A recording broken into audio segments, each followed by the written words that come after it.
and everybody's trying to figure out what's going on with this league. And you combine that, as you alluded to, with Bryson DeChambeau obviously being kind of the most important chess piece in golf's war, already was, but now maybe more than ever with his contract up at the end of the year. That we reported, along with some of my colleagues, that much of Masters Week he was meeting with different organizations trying to figure out what a path might look like, I think is a fair way to put it, for if he wanted to leave LIV. And I asked LIV sources about that, and they're like, yeah, we know that. I mean, that's who Bryson is, and and I think the number we've been told is that Bryson's asking for upwards of $500 million, which is something that LIV is one. That's just a lot. Like, when people were getting that kind of money from LIV in the first place, we all thought it was crazy. And now I think most LIV executives and sources we talk to are like, we are never going down that path again.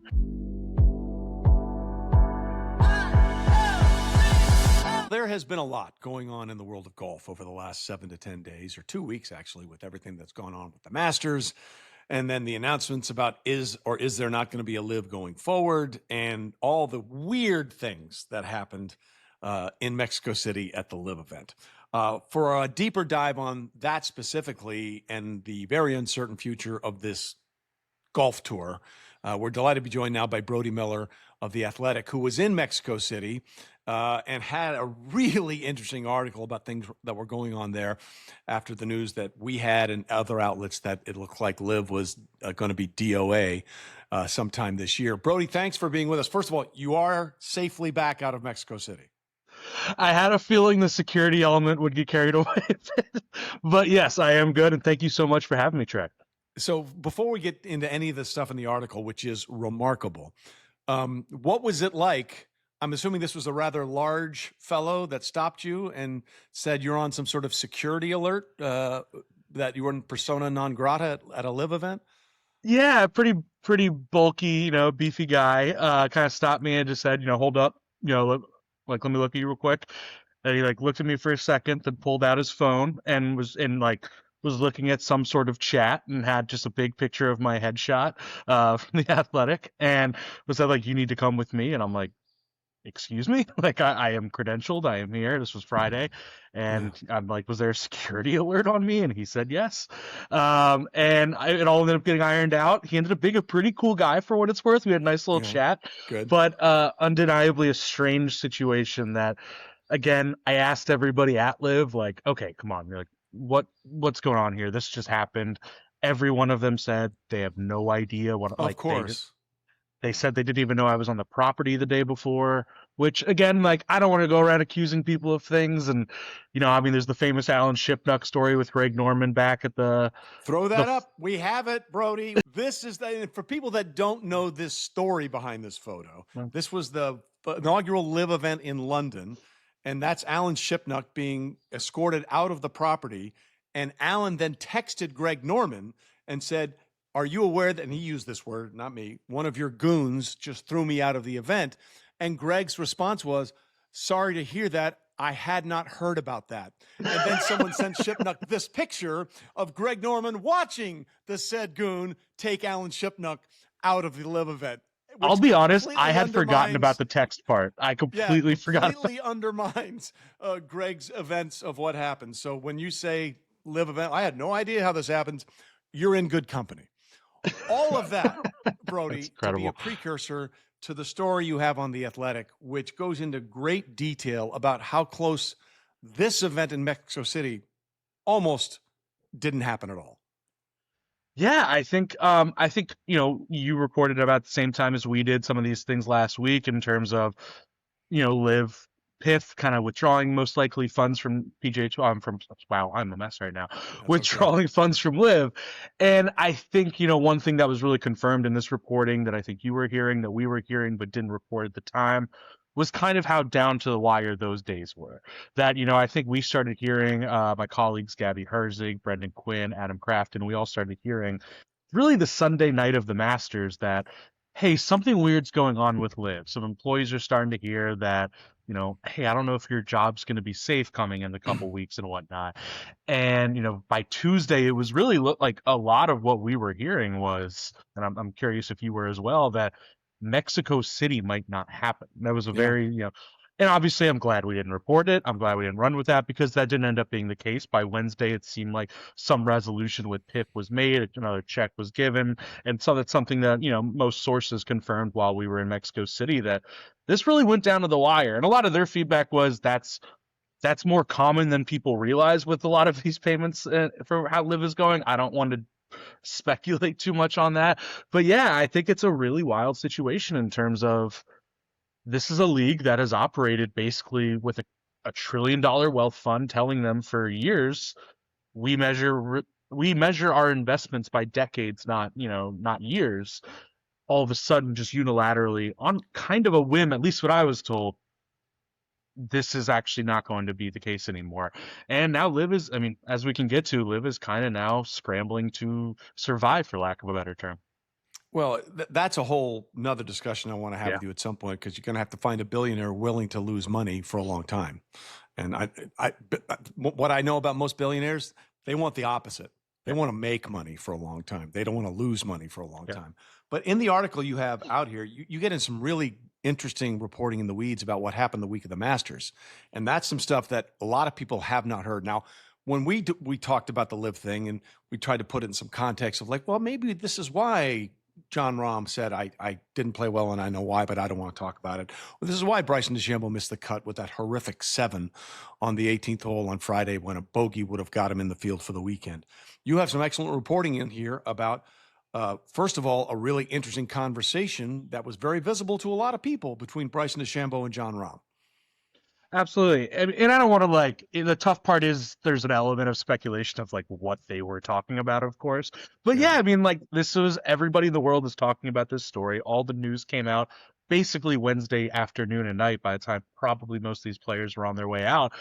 And all of a sudden you see John Rahm and Bryson DeChambeau just having a pretty lengthy, 5+ minute chat in the middle of the green, I don't know, 30 minutes before play starts.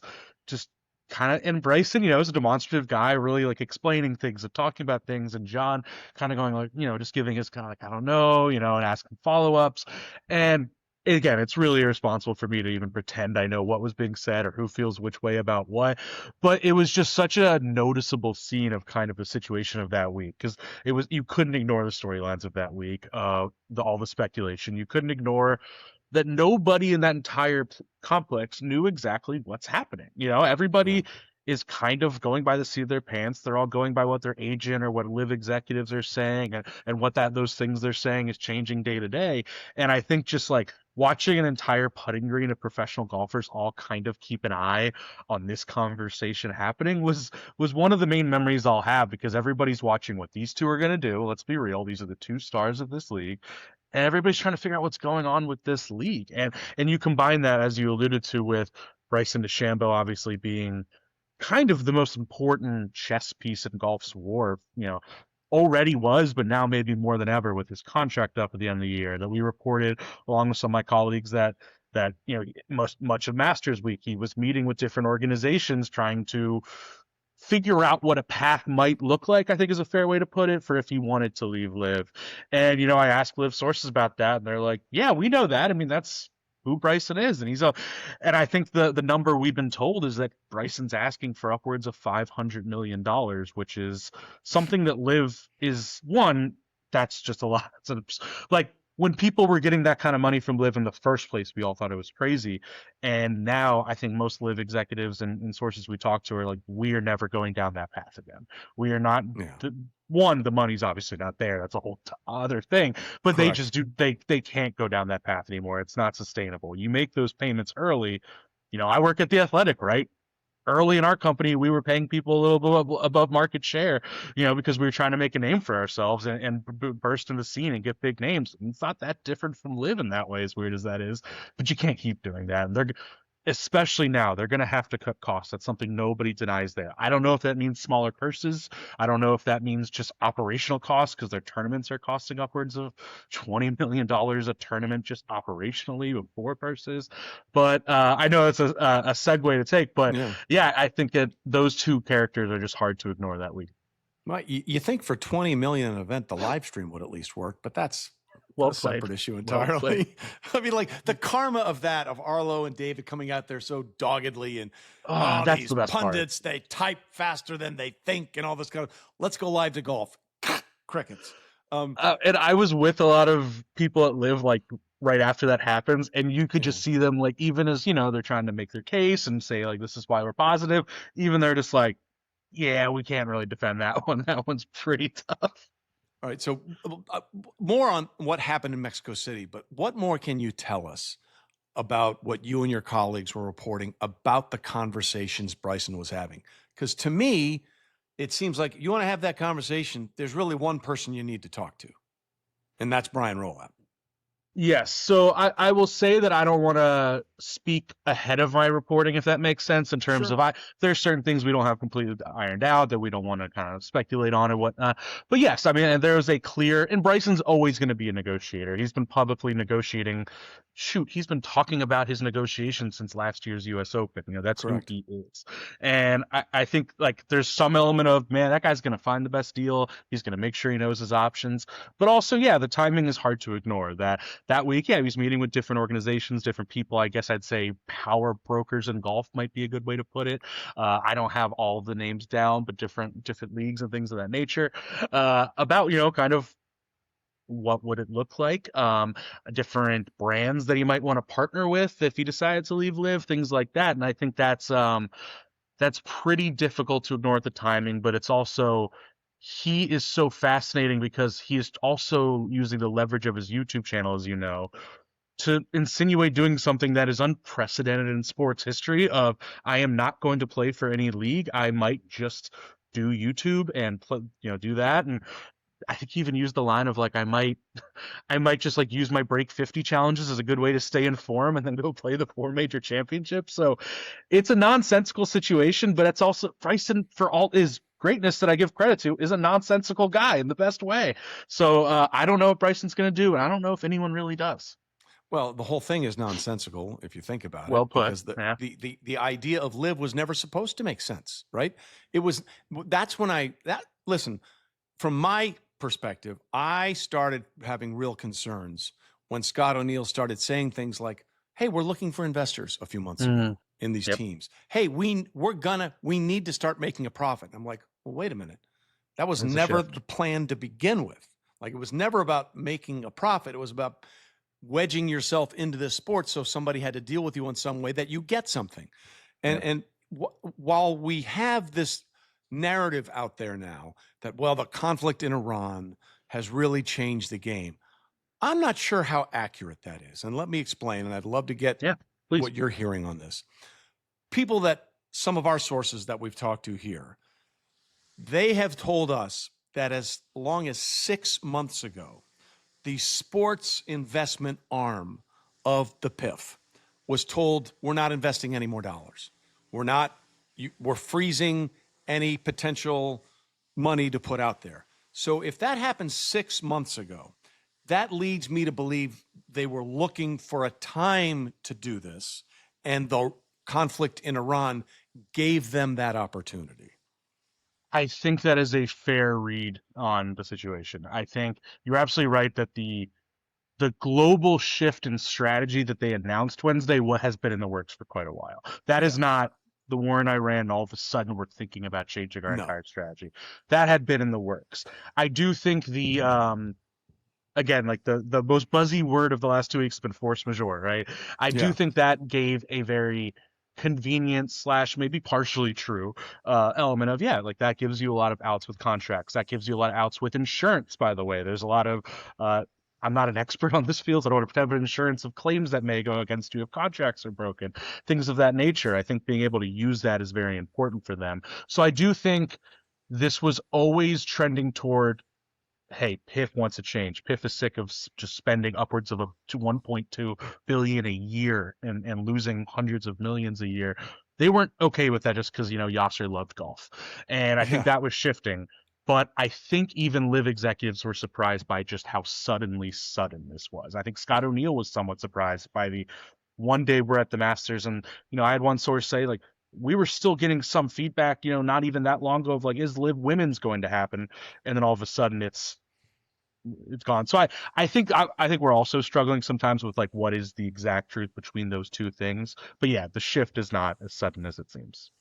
Well, we've said on this podcast before, it's amazing how it went from funded through 2032 to 2026 in a Yeah, span of 4 days, right? correct. That might be telling you something. So the other thing that's in this article, which is really interesting, is that Brian Rolapp and Scott O'Neill were together chatting. And for people that don't know, Scott and Brian go, I'm not sure how tight they are, but they go way Yeah, back. They were classmates at the Harvard Business School. So, we had Brian on the show and he's like, look, I yeah. don't know what's going on, all that kind of stuff. And on some level, that's correct. But on another level, I think there might have been an inkling.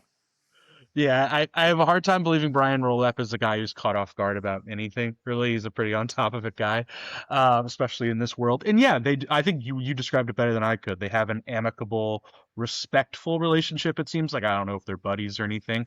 They did meet. I was told it was at Scott O'Neill's request that they met, and they had a meet and greet. Yasser was not involved in that conversation.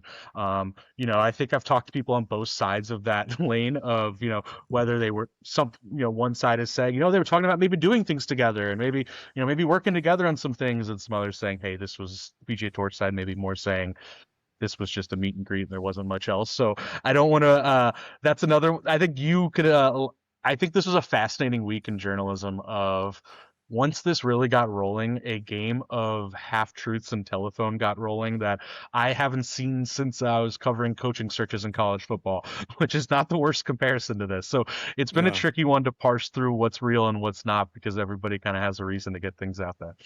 I do find it interesting that meeting was at Scott O'Neill's request.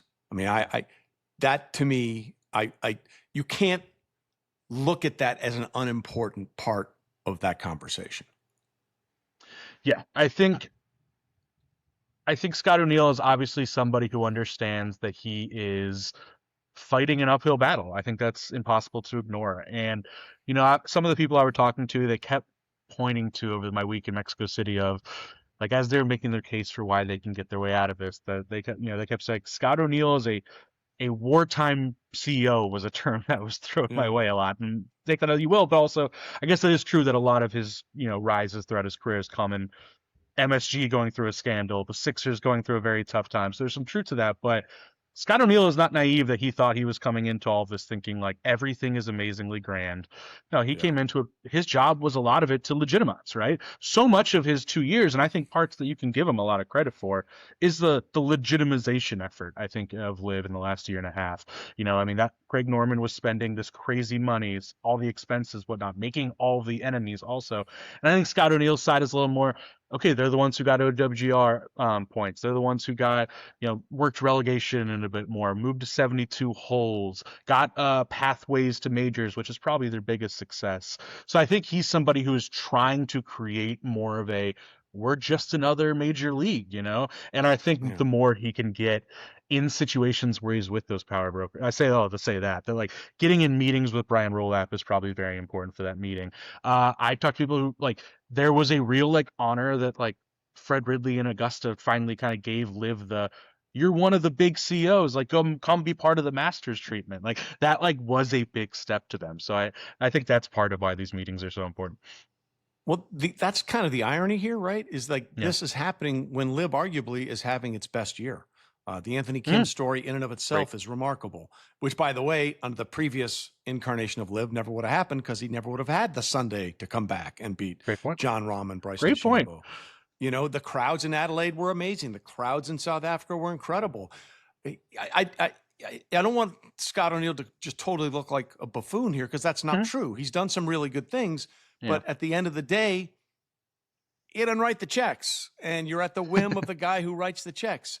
So I think there's enough concrete reporting from a million different sources to say that the PIF is not going to be involved in LIV after 2026. Correct. One of our sources said they got two choices: close it up after Mexico City, or write it out for the year, see if you can get extra funding. So if LIV in any way, shape, or form is going to exist, they're going to have to find a money bag.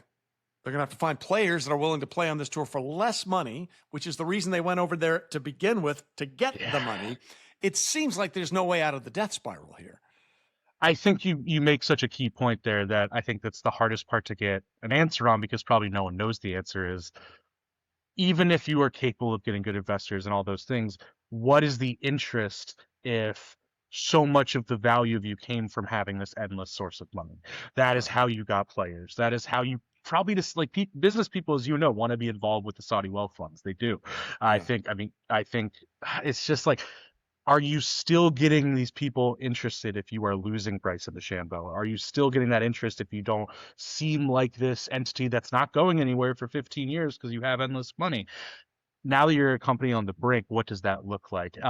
And yeah, I think also you're a company that's losing hundreds of millions a year, that you're spending 1.2, just as far as we know, 1.2 billion a year. What do you do with that? I think As far there's as a we few know, that's elements. crazy. Yeah, That's just all a right. crazy thing to throw out, you know? I think one, yes, I think costs will at some extent be cut. Obviously, they'll at least attempt that. Two, I think, again, I'm not saying I fully subscribe to it. I will just relay what I've been told. They are very strongly believing in this team concept of getting investors. Bloomberg reported as far back as January that, and we confirmed as well, that they're putting evaluations in the hundreds of millions, 300 million to get a team. My opinion, I have a hard time seeing that, but Yeah. I also spent time talking to a bunch of general managers and guys that, like, these people I do sincerely believe. I think I'll at least say that, like, they do have meetings. A few of the successful teams have meetings with investors next week about buying an equity share. I don't know what those offers may be. I don't know how real those are, but they believe, like, hey, we might have 13 teams that are going to earn this much equity, and that's going to bring money. And then I think the other is, of course, they absolutely need outside investment, most likely, whether that's private equity. And I think the other wrinkle in this that I can't even begin to answer, and I'm curious if you have any insight, is they clearly are operating with hopes of multiple different paths of where they go from here in terms of what the league looks like, right? Yeah. Scott O'Neill referred to national opens. I don't know what that means because the DP World Tour operates most of the national opens. Scottish Open, African Open, Indian Yeah, Open, Australian Masters. We have those already, right? yeah. So what are you talking about? The Does that Jakarta Open? I don't understand. It Like, almost seems like he's insinuating, and again, seems like he's insinuating is probably the right phrase here, like, that there might be some kind of thing worked out with the DP World Tour, but I have no information on that, and I wouldn't pretend to, because yeah, I think it's a smart instinct to chase that path, because yeah. the international element is the thing that I will give them the credit for, and Rory Sure. McIlroy's given them credit for, Yeah. that they are really good at tapping into untapped markets that care about golf, and that's more true in South Africa and Australia. But man, I swung by Indianapolis last year because I had family in the area and whatnot, and that crowd was crazy, and that's the place that doesn't get golf. So they are good at that. I could see that being a path. What does that path mean? I don't see how that works. Well, yeah, and who's paying for it? Like, the idea is Well, yeah, great. that's problem one. Yeah, The idea, no matter what. listen, the idea is great. And it clearly showed when we had Brian on our show. He's like, I would love to set up a PGA Tour event in South Africa. We can't afford it. And this is the PGA Tour saying that. I mean, they're not Saudi rich. Great point, They're though. not poor. No, I don't have a great follow up to that, but yeah, no, I think that's, like, the PGA Tour has alluded to. We would like to pursue that, but I don't, like, Rory loves talking about, what if we had a Champions League for golf, where I just don't see how that works. I don't see the TV element, which you could speak to way better. Like, Yeah. these things are part of it, and it's, as much as, like, I agree with Scott O'Neill that, yeah, I don't think I want everything to be US centric in golf. That's where the TV money is. That's where the TV infrastructure, for lack of a better word, is, and I don't know how you ignore that either. Everything he said, it sounds like, if you took live out of it, right? And this was any other, it just took the words live golf out of everything we're talking about. It sounds in every way, in any conversation, like you've ever heard about a startup that's failed and they're trying to find a way to hang on before it eventually goes the way it's going to go. I think that's absolutely correct. That is something that my very smart editor, Hugh Kellenberger, kind of added into our story as it went on of like, we need to drive home that this is very much just like a startup trying to survive. And I think you're absolutely right. And I think it's our instinct, and he pointed this out to me, that sometimes we catch ourselves thinking of it like a sports league when this is not a It's normal business. sports league. This Yeah. is a business that is like most sports leagues aren't owned by entities. They're just not. Like they are. I mean, PGA Tour now kind of is with SSG, but the NFL's not. They're owned by the owners and whatnot. Yeah. And that's different. This isn't another league just trying to survive. It's you need somebody to directly fund it. And I have to give them this, that like they seem abundant, like even in private, some of their top people seem abundantly confident that's coming. I remain skeptical, but I want to like respect that confidence, for lack of a better term. Yeah.